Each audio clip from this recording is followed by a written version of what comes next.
Hi everyone, welcome to the General Studies Network and a nice cloudy day here in Bangalore.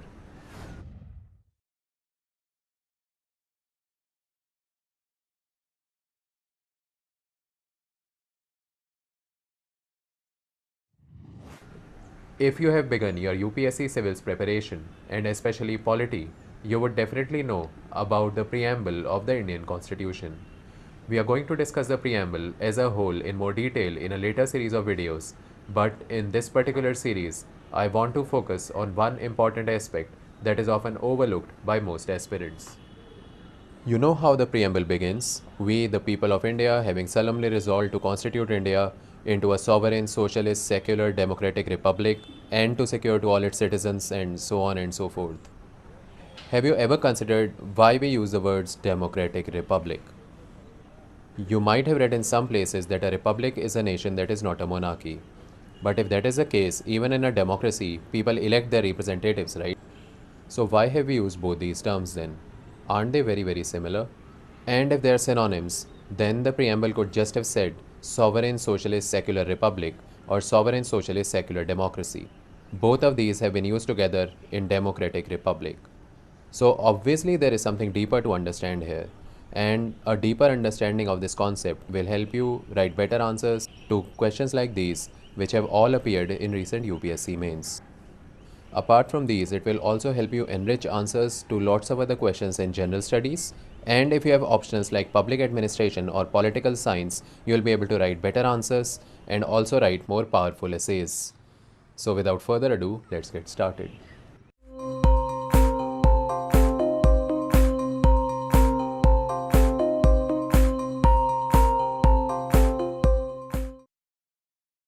So, what is India?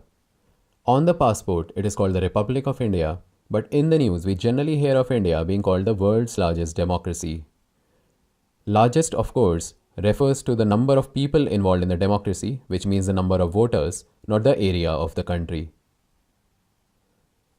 So, since we hear the word democracy more often around us, let us start with a brief discussion of democracy.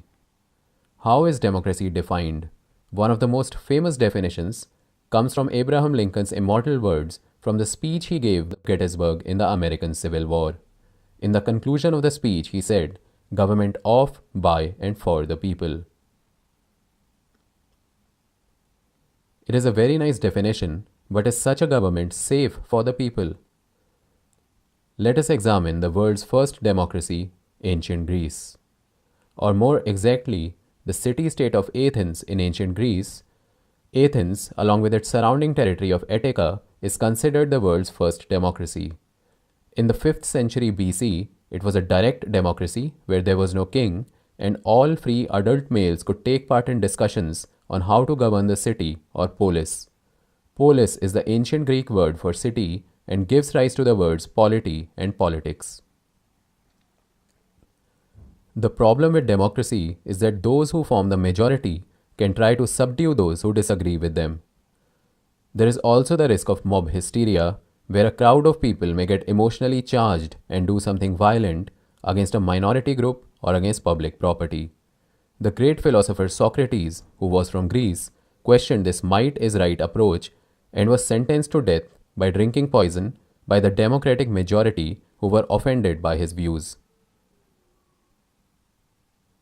So, in a democracy, we have the risk of the majority imposing its decisions on everyone, which is called majoritarianism. This can lead to a sense of fear among minorities. For example, the mass exodus of people of the Northeast from several Indian cities in 2012. Do note that majority does not just mean a religious majority, but majority on any basis. A person who is in the majority along one parameter may be in a minority on some other parameter. For example, a Hindu in Maharashtra may be considered a part of the majority if there is a question of religion, but if he has come from another state and the question is of insiders versus outsiders, then he will be in a minority. Similarly, a tribal in Chhattisgarh might be in the majority with regard to being a tribe member, but if she is a woman student, then she might be in a minority with respect to being a student in a male dominated school. Majoritarianism can result in outright violence, as keeps happening in riots in various parts of India from time to time and across the world. But in the Indian context, perhaps the worst example of majoritarianism was the dark time of partition when people of different religions who were in the majority in various regions killed the minorities living there. So we see that governing based on the principle of majority, which is pure democracy, can degenerate into mob rule. This is informally called mobocracy in English and technically called ochlocracy in Greek. So given the weaknesses of democracy, is monarchy the answer? Plato, who was Socrates' student, wrote about this topic at length in his works. About democracy, he believed that it is risky because the majority are led astray by their own emotions or by a few misguided people. He gave the concept of philosopher kings.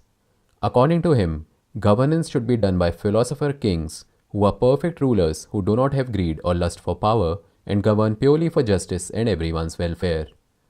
In the Indian tradition, we have a similar concept of Rajrishi, meaning a ruler or Raja who has the character of a rishi or sage.